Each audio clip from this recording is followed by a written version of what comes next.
किताबों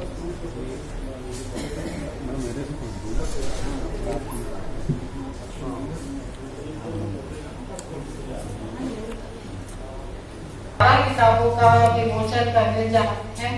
तो आज के इस कार्यक्रम के मतलब नायक वही लोग हैं। मैं चाहती हूँ पहले आप उन सभी 10 लेखकों के एक बार तालियां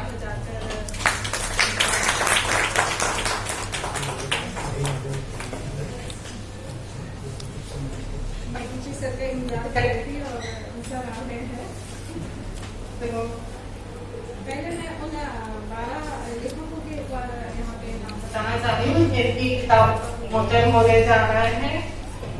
आदरणीय वरिष्ठ साथी लीना जैन जी, राजेंद्र कस्बा जी, नीलम सपना शर्मा जी, दीपक कुमार राय जी, लेकिन जानमती सक्सेना साथियों,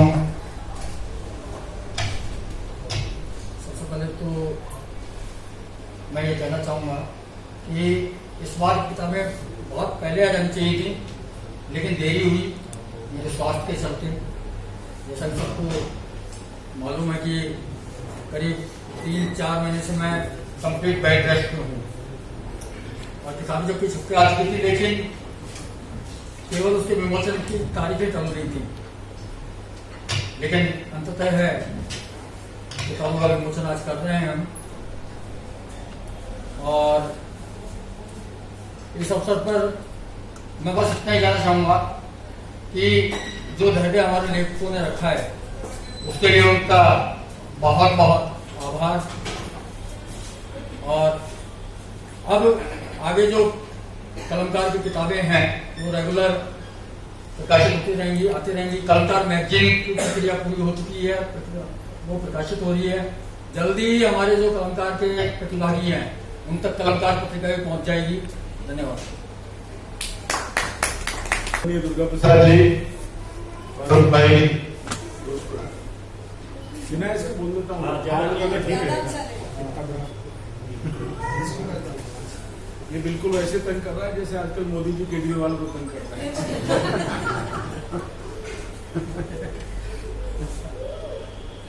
सबसे पहले तो निशांत को बधाई इस बात के लिए कि अपने रोग से, अपनी बीमारी से लड़के लगभग पूरी तरह के ठीक होकर के हमारे सामने निशांत है। और इसका पूरा क्रेडिट मैं उमा को दूंगा। निशांत को जैसा हम सब जानते हैं, कल भी जब उसका फोन आया तो मैंने उसको 2-3 बातें कही। उन्होंने कहा नहीं ज़्यादा बिल्कुल बंद है, अच्छी बात है अगर है तो। उमा को भी साधुवाद, निशांत को फिर से खड़ा किया। उन तमाम लेखकों को बधाई जिनकी किताबें आज यहाँ विमोचित होंगी। आप सब लोगों को शुभकामना विश्व कविता दिवस की। वो हेतु जी अक्सर एक बात कहा करते हैं, उमा ने उसको दूसरे तरीके से कह दिया। हेतु जी कहते हैं कि जब किसी किताब का विमोचन होता है तो वो एक नई दुल्हन की मुंह दिखाई की तरह होता है। तो जब मुंह दिखाई होती है नई दुल्हन की तो उस दिन तो बधाई दी जाती है और लेख दिया जाता है, दुल्हन के गुण दोषों पर चर्चा नहीं की जाती। तो जाहिर है कि हम भी ऐसा कुछ करने नहीं जा रहे हैं। उन्होंने मेरी छवि जरूर ऐसी कुछ बना दी है, तो लगता है कि पता नहीं मैं डंडा लेके तैयार रहता हूँ हमेशा, ऐसा है नहीं। मैं सिर्फ इतना कहना चाहता हूँ कि कलमकार मंच के साथ मैं शुरू से जुड़ा हुआ हूँ। अधिकांश मित्र हमारे से हम एक दूसरे को जानते हैं।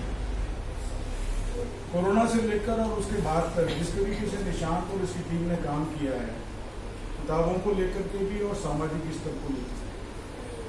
देखिए, हम लिखने पढ़ने वाले लोगों के साथ एक बड़ा मसला है। हम अपनी लिखाई पढ़ाई तक तो महदूद रहते हैं, उसके इतर जो हमारा दायरा है उसको हम अपने सामाजिक सरोकार कहते हैं, वो कई बार मुझे लगता है बड़े बड़े लेखकों का भी बहुत छोटा है। और इसलिए अच्छा, मजे की बात यह है कि अगर मैं कविता की बात करूं, कहानी भी जोड़ी जा सकती है उसमें, तो आपको लगेगा कि अधिकांश उन बड़े साहित्यकारों का जो कंटेंट है अपनी राइटिंग का, वो है तो सामाजिक सरोकार से जुड़ा हुआ, उसी को एड्रेस करते हैं, उसी इशू पे वो लोग बात करना चाहते हैं अपने लेखन के मार्फत। लेकिन कभी गौर से देखिएगा कि उनके खुद के व्यक्तिगत सामाजिक सरोकार कितने हैं और कैसे हैं, तो आपको एक बड़ा अजीब सा दोहरापन देखने में आएगा। हम लोग तो जाहिर है कि गांधी के चिन्ह हैं हम भी, और गांधी के जो लोग हैं वो इस बात को जानते हैं कि जिस बात को ठीक समझो उसको कहो। तो एक मशहूर किस्सा आप सब लोगों को मालूम है कि गांधी जी जब गए,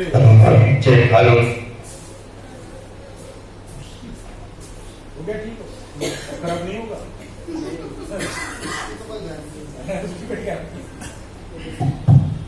नीचे तो मैं अर्ज कर रहा था बेटा, ये तो ठीक है आ रही है। आप लोगों को याद होगा जब गांधी जी गए अपना वो महारानी से मिलने के लिए, उनको एक चिट्ठी भेजी गई थी पहले, ऐसा अब ये प्रोटोकॉल है, इसको फॉलो करना है आपको, ऐसी आपकी ड्रेस होगी, इतने बजे आप आएंगे, इतने डिस्टेंस पे आप खड़े रहेंगे। और मोहनदास करमचंद गांधी तो आप जानते हो कि वो तो मोहनदास करमचंद गांधी थे। तो चले गए अपना, जैसा उनको जाना था। तो चर्चिल ने उनको कहा, गांधी जी आपके कपड़े कहाँ हैं? तो उन्होंने कहा, मिस्टर चर्चिल आपने कुछ पहनने लायक छोड़ा है क्या? तो ये जो बात है ना दोस्तों, ये बात सब जगह लागू होती है। साहित्य में भी ये बात उतनी ही बड़े तरीके से लागू होती है, और इसलिए लागू होती है कि मैं इधर देख रहा हूं कि साहित्यकारों के सामाजिक सरोकार, साहित्य के सामाजिक सरोकार पे तो हम बहुत बात करते हैं, लेकिन साहित्यकारों के खुद के सामाजिक सरोकार कितने हैं, कैसे हैं, क्या है, इस पे भी कभी अब बात करनी चाहिए हम लोगों को। फिर कभी मौका लगेगा और बात हम लोग करेंगे। दोबारा से शुभकामना देता हूँ तमाम लेखकों को जिनकी किताबें आज यहाँ मंजर-ए-आम पर आएंगी। समृद्ध मंच है, दो बड़े लोग आपके साथ बैठे हैं। दुर्गा प्रसाद जी इस मंच पे होते हैं, जाहिर है कि वो मूल्यवान मंच होता है। तो बहुत अधिक समय नहीं लेते हुए बहुत सारी शुभकामनाएं तमाम राइटर्स को, और निशांत को भी फिर दोबारा से वही बात जो मैंने कल फोन पे कही थी।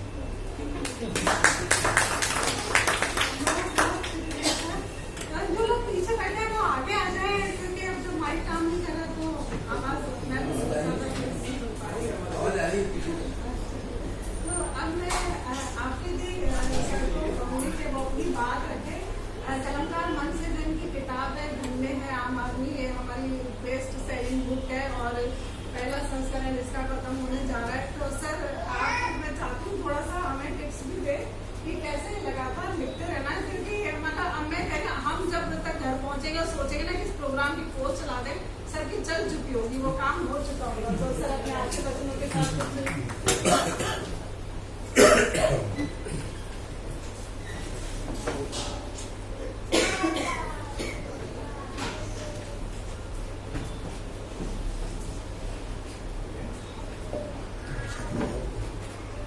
सबसे पहले तो मैं कलमकार मंच के संयोजक भाई निशांत मिश्रा जी के स्वस्थ और होकर यहाँ पधारने के लिए बहुत बहुत उनका आभार व्यक्त करता हूँ कि इन्होंने अपने आप को बहुत जल्दी से ऐसे मुसीबत वाली बीमारी से छुटकारा पाते हुए अपने आप को तैयार किया। उमा जी बेशक इसमें सहयोगी रही हैं, उमा जी के बगैर वो आज ये स्टैंड नहीं ले सकते थे जो इन्होंने लिया। जब ये बीमार नहीं थे, उससे पहले की बात मैं आपको थोड़ा सा बताना चाहता हूँ। आपने ये तय किया था कि हम एक तो फेस्टिवल करेंगे जैसलमेर में, एक फेस्टिवल करेंगे उदयपुर में।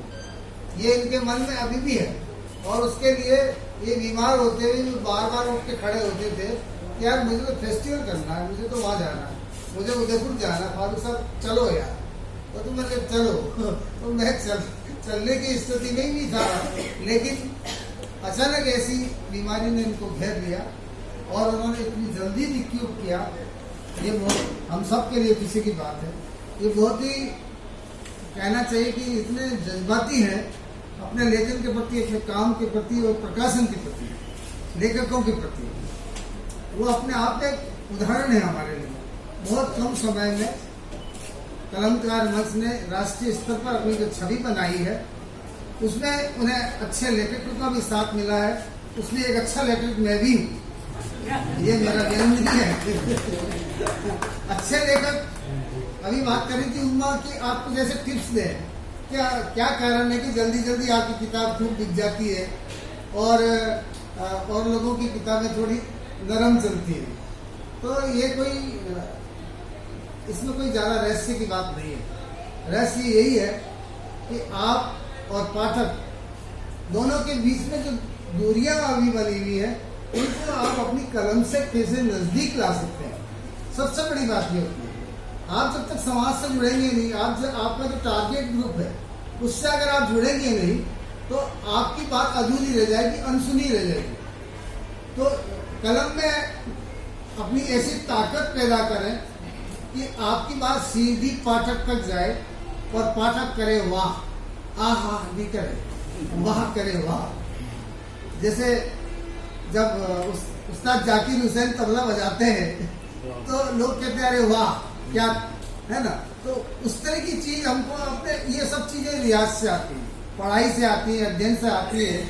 और हम ज्यादा पढ़ें और कम लिखेंगे तो निश्चित रूप से इस बात पर हम उस टारगेट पर पहुंच जाएंगे। हमारे यहाँ बहुत अच्छे अच्छे लेखक हमारे सामने विराजमान है। मीना जी बैठी हैं, दूसरे सक्सेना बैठी हैं। इनकी कलम कैसे लोगों के अंदर लोकप्रिय हो रही है, ये कहाँ से आई?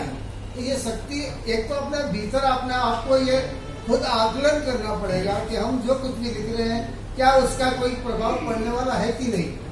हम एक क्रिटिक मतलब एक कड़े आलोचक की तरह अपनी रचनाओं को परखें तो ये सारे गुण उसमें आ जाएंगे। मैं एक बार फिर आप सब जो यहाँ आज 10 लेखक हैं, उनकी 12 पुस्तकें जो यहाँ आई हैं उन सबको बहुत बहुत बधाई देता हूँ और उम्मीद करता हूँ कि आने वाले समय में वो भी एक अच्छे और शानदार लेखक के रूप में एक ज़्यादा पढ़े जाने वाले लेखक के रूप में एक दिन स्थान बनाएंगे, जिससे ही ये इसमें कोई दूसरा नहीं है कि जो ज़्यादा पढ़ेगा, जो ज़्यादा गुणेगा उसकी रचनाएं बेहतर और उम्दा होंगी। बाकी हमारे बीच में डॉक्टर दुर्गा प्रसाद जी अग्रवाल है। मैं इनको बाल्यकाल से ही देख रहा हूँ ये सुमिंद्र रचना कि जब मैं विद्यार्थी हुआ करता था तब ये सिरोही में वहाँ पर प्राध्यापक होते थे कि बाद में प्राचार्य भी बने। और जोधपुर का और सिरोही का एक ही संभाग होने के कारण हमारा रिश्ता भी बना रहा। खूब आते जाते रहे, जोधपुर के कार्यक्रमों भी आते रहते। हमने तो इनसे प्रेरणा ली है और आज ये ऐसे मुकाम पर खड़े हैं जहां हम राजस्थान के लब्ध प्रतिष्ठित साहित्यकारों की अग्रिम पंक्ति में इनको खड़ा देखते हैं। ये हम सब के लिए भी गौरव की बात है। आज हम उनको सुनेंगे, हम उन्हें सुनते ही रहते हैं। जब उनसे आप बात भी करोगे उनके साथ, ऐसा लगेगा कि मैं एक लेखक से नहीं एक अच्छे इंसान से बात कर रहा हूँ। और लेखक के लिए जरूरी है कि अच्छा लेखक होना जरूरी नहीं है। जैसा अभी फरमा रहे थे आप, हमारे साहिब साहब फरमा रहे थे कि सामाजिक सरोकार साहित्यकार के अलग है और साहित्यकारों के अलग है। तो ये जब तक दोनों के बीच में तालमेल नहीं होगा, अच्छा साहित्य भी नहीं रचा जा सकता। ये इतनी बात कहकर के मैं आप सबका एक बार पुनः अभिवादन करता हूँ। इस कलमकार मंच का एक हिस्सा हूँ मैं, अटूट हिस्सा हूँ। जब से कलमकार मंच बना है तब से हम इनके साथ हैं। साहिल साहब हैं, दुर्गा प्रसाद जी हैं, बैतू जी हैं, ये सब इनके साथ जुड़े हुए हैं। और तब रचनाकार आप यहाँ पर आ रहे, आप सबको एक बार पुनः बधाई और उम्मीद करता हूँ कि हम जल्दी ही फिर मिलेंगे किसी फेस्टिवल के रूप में और और कोई नया आयोजन करेंगे। पिछले दिनों जो फेस्टिवल यहाँ हुआ था उसकी रिपोर्ट छप गई है, उसमें वो भी बहुत अच्छा रहा। उसमें राष्ट्रीय स्तर के और राज्य के तमाम बड़े सेशन बहुत बढ़िया रहे हैं और उनकी रिपोर्ट मैंने इनको दे दी है बना करके। इत्तेफाक से मुझे उसका संयोजक बनाया गया था। मैं उसके लिए भी एक बार पुनः इस मंच से कलमकार मंच का आभार व्यक्त करता हूँ कि जो जिम्मेदारी मुझे सौंपी गई थी, ये विलम्ब थोड़ा सा इनके अस्वस्थता के कारण हुआ है और अब वो बहुत जल्दी सक्रिय होकर के आने वाले समय में इस शहर में जो साहित्य की हवा है उसको तेजी के साथ चलाएंगे, ये पूरी उम्मीद करता हूँ। इसी बात के साथ धन्यवाद देता हूँ आप सबको। धन्यवाद।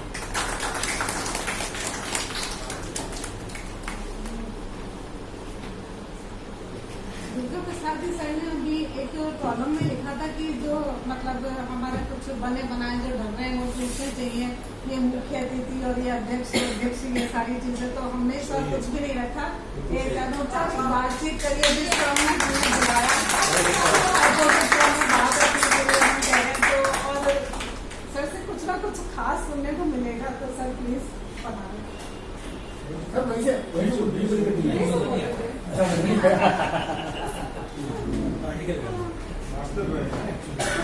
मास्टर है ना। अभी साहिल साहब याद दिला रहे हैं कि मैं अध्यापक रहा हूं, तो आप लोगों को डर लगना चाहिए।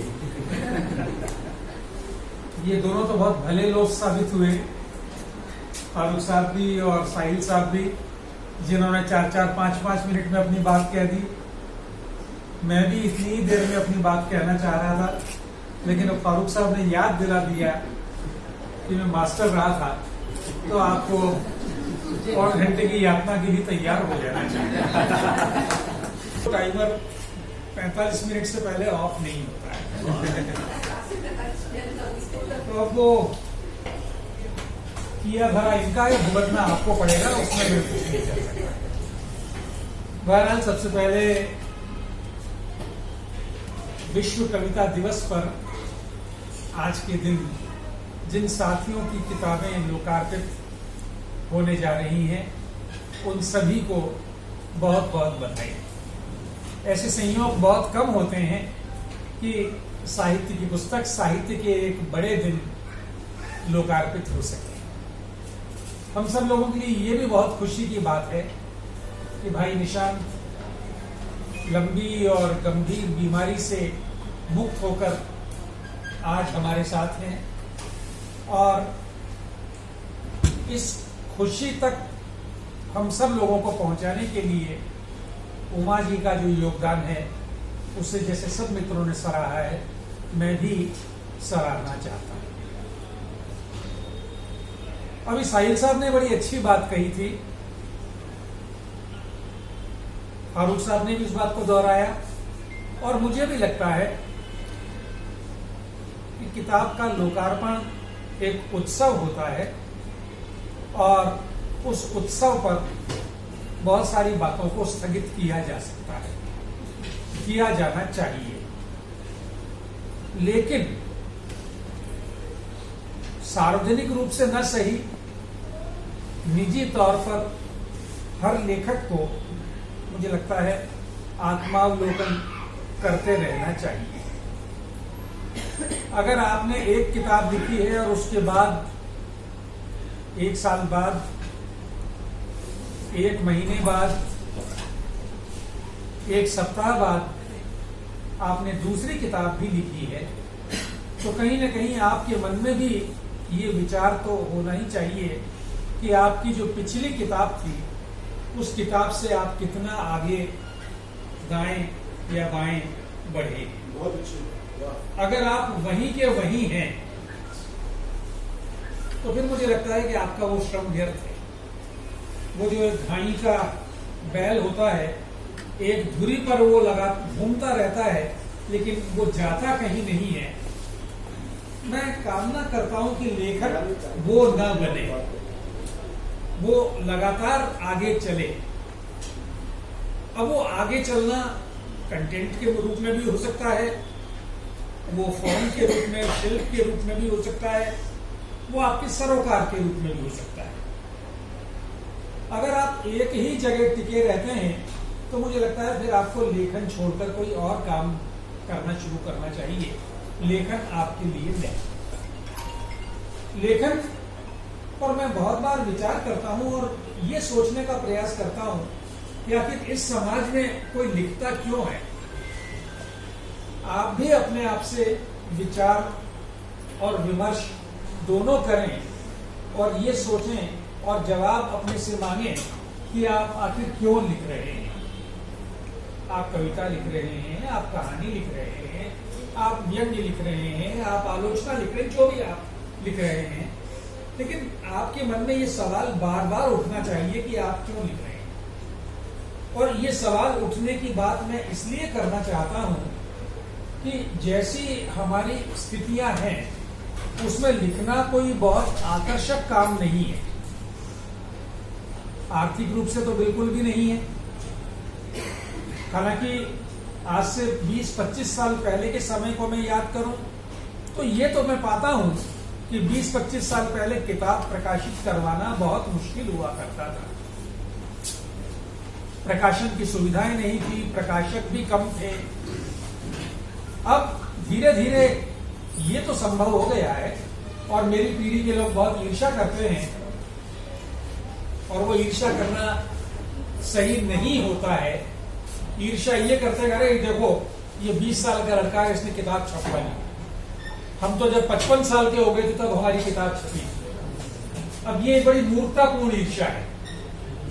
हमारा जीवन जैसा था, अगर आज कुछ बेहतर हुआ है तो वो स्वागत करने की बात है, वो ईर्ष्या करने की बात नहीं है। लेकिन साथ ही ये भी है कि आज किताब छपवाना उतना मुश्किल नहीं है।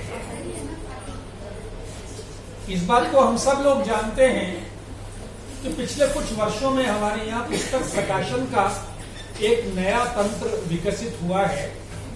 मैं उसे एक सम्मानजनक नाम से संबोधित करता हूँ, स्व वित्तपोषी प्रकाशन योजना, सेल्फ फाइनेंस वाली प्रकाशन योजना। हमारे यहाँ साहित्य की दुनिया में आमतौर पर इस योजना को थोड़ी हेय दृष्टि से लोग देखते हैं। मैं ऐसा नहीं मानता। इसमें कुछ भी मुझे गलत नहीं लगता है कि आपने एक किताब लिखी है और अगर कोई उस किताब में अपना पैसा निवेश करने को तैयार नहीं है तो आपने अपना पैसा निवेश किया है और वो किताब आपने प्रकाशित कर ली है, करवा ली है। इसमें क्या दिक्कत की बात है? लेकिन असली संकट इसके बाद शुरू होता है, जहां से मैं अपनी बात अभी शुरू कर रहा था। आप लिखते हैं, आपकी एक किताब छपती है, एक उत्पाद के रूप में वो बाजार में आती है और उस किताब को उत्पाद के रूप में बाजार में लाने वाले जो जो घटक हैं उन सबको अपना अपना मानदेय, अपना अपना खर्चा मिल जाता है। बाइंडर को पैसा मिल जाता है, प्रिंटर को पैसा मिल जाता है।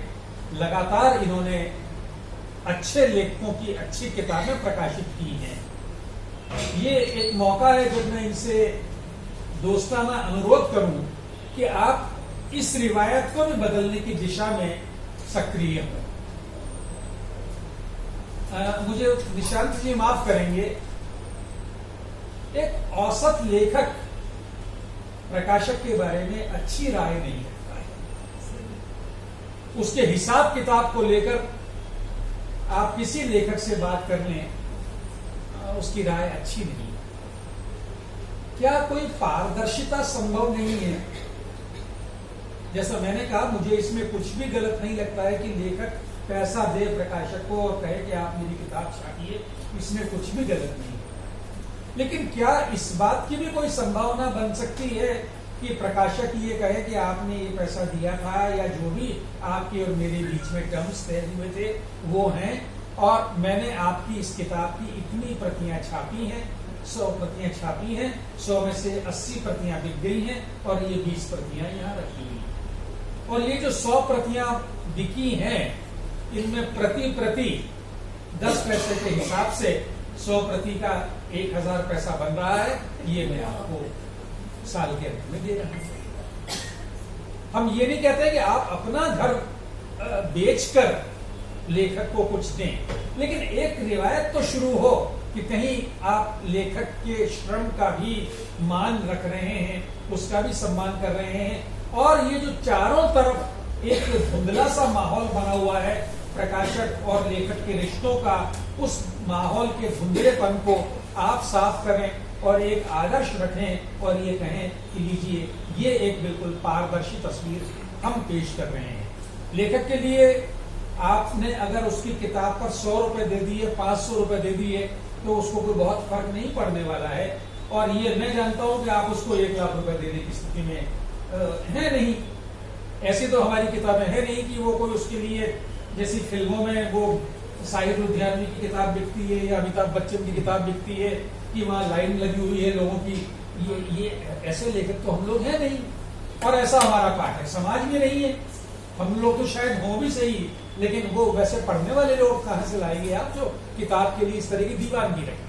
तो वो जो 150 रुपए लेखक के हिस्से में आ सकते हैं, वो देकर भी एक शुरुआत की जा सकती है, और पूरे देश के सामने, पूरे देश के प्रकाशन व्यवसाय के सामने एक मॉडल रखा जा सकता है कि देखिए, हम आपकी तरह के बड़े प्रकाशक नहीं है, लेकिन फिर भी हम लोग कुछ कर रहे हैं। ये मैं बहुत विनम्रता दिशा तो आज के लिए मेरे ख्याल से इस मौके पर इससे ज्यादा कुछ कहने की जरूरत नहीं है, कहने का मौका नहीं है। एक बार फिर उन सब दोस्तों को बधाई जो इस विकट समय में लिख रहे हैं, और उन दोस्तों को विशेष रूप से बधाई जिनकी किताबें आज लोकार्पित हो रही है। निशांत जी को और उमा जी को बहुत बहुत धन्यवाद कि मुझे यहाँ आपके बीच आने का मौका। होती हैं किताबें, और सबको मालूम है कि जो कलमकार की प्रक्रिया है, और बिल्कुल पारदर्शी तरीके से हम हमारे राइटर्स को मालूम रहता है कि उनकी कितनी किताबें बिकी हैं, कितनी बाकी हैं, जो भी होती है। लेखकों के मैं संपर्क में रहता हूँ, उसमें मेरी बातचीत होती रहती है, और कितना रिफंड दिया जाएगा ये हम पहले से मतलब उनको जब किताब हमारे पास आती है प्रकाशकों के लिए, तभी हम उनको बता देते हैं कि भाई इतना आपके रिफंड होगा, ऐसा है ना। और उस प्रक्रिया के तहत हम वो करते हैं। जैसे जया जी की दूसरी किताब है, पिछली बार इनका जो तय था उसमें, तो इनने कहा कि दूसरी किताब में उसको एडजस्ट कर लिया जाए, हमने एडजस्ट कर लिया, उसको कोई दिक्कत ही नहीं। तो हम लोग प्रयास यही करते हैं कि जो राइटर का हक बनता है, कम से कम राइटर को उसका हक मिलना चाहिए। और कलमकार प्रकाशन के क्षेत्र में इसीलिए आया है कि कम से कम जो लेखक है उनका शोषण नहीं हो, लेखक की किताबें भी पाठकों तक जाए, और साथ ही लेखकों को भी एक सम्मानजनक राशि के रूप में रॉयल्टी मिले। हमारा उद्देश्य यही है। और बिल्कुल जो अभी डीपी सर ने जो कहा कि पारदर्शिता, तो हम पूरी पारदर्शिता के साथ काम करते हैं, आगे भी ऐसे करते रहेंगे। धन्यवाद। आना था लेकिन वो नहीं आ पाए हैं, तो मैं चाह रही हूँ कि पहले हम उनकी किताब का विमोचन करें। उनकी पिछली किताब चौधरी चरण सिंह जी पर आधारित उनकी जीवनी पर किताब जो कलमकार मंत्री प्रकाशित हुई और काफी पढ़ी जा रही है। और मतलब उनके जो उनको सोशल मीडिया पे जो लोग जुड़े हैं वो जानते हैं कि वो अधिकतर पॉलिटिकल ज्यादा लिखते हैं और व्यंग रहता है उनके उस पर, और पॉलिटिकल लोगों को रहते हैं। तो जो ईमानदार लिखते हैं उनके लिए उन्होंने कई किताबें जो है लिखी हैं। तो ये जो किताबों का हम आज उनकी किताबों का लोकार्पण हो रहे, किताबें पहले आज लिखी, उनका कुछ संशोधन के साथ हम इसको दूसरे पब्लिशिंग हाउस से आई थी, तो हम उस संशोधन के साथ उन किताबों को समर्पित करते हैं। पहली किताब है उस चिंगारी को हवा दो। ये आलेख संग्रह है और मौजूदा राजनीति पर तीखा प्रहार किया गया है। तो मैं सभी से अनुरोध करूंगी कि कस्बा जी की तरफ से इस किताब का विमोचन करें, उस चिंगारी को हवा दो।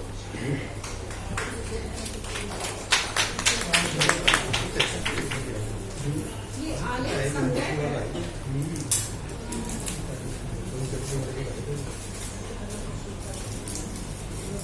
इससे पहले उन्होंने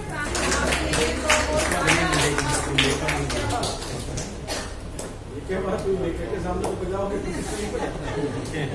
व्यंग्य संग्रह है उनका मकसद कहीं, और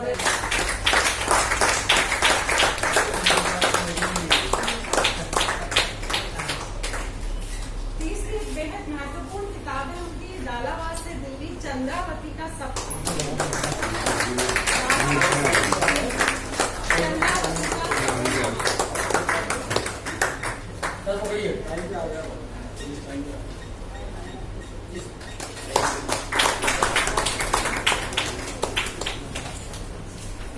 प्रकाशी के उनके जरिए इस परिवार ने जो है समाज सेवा किया है।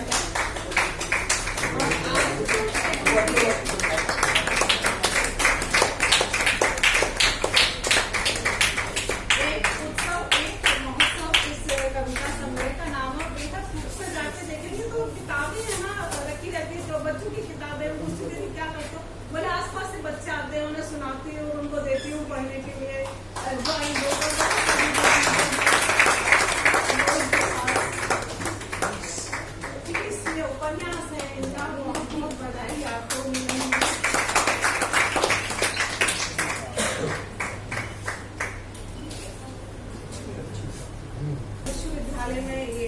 सदस्य भी रह चुके हैं और अभी फिलहाल अजीम पेंटिंग फाउंडेशन से जुड़े हुए हैं। दीपक कुमार राय जी, आलेख संग्रह, पत्थर समन्वय प्रतिरोध।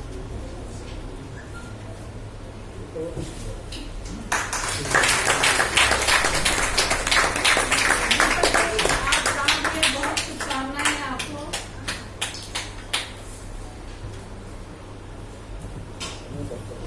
सकते तो उनके लिए सवाल है।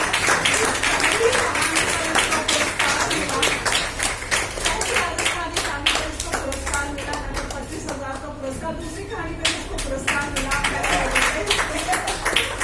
मंडी गैंग जिसका उपन्यास है और मुझे लगता है कि सब्जी मंडी के अंदर किस तरीके की जो चीजें चलती है थोड़े इनके आ चुके हैं और ये आज मानस प्रवाल का विमोचन कर रहे हैं। मानस प्रवाल इनका कविता संघ है। कई पुरस्कार मिल चुके हैं, मैं पूरी सूची नहीं बोल सकती इनके पुरस्कारों की।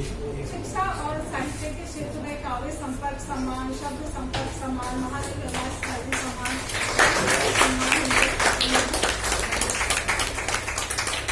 बहुत बहुत बधाई जयमती जी। सलोनी क्षितिज जी जिनके काव्य संग्रह का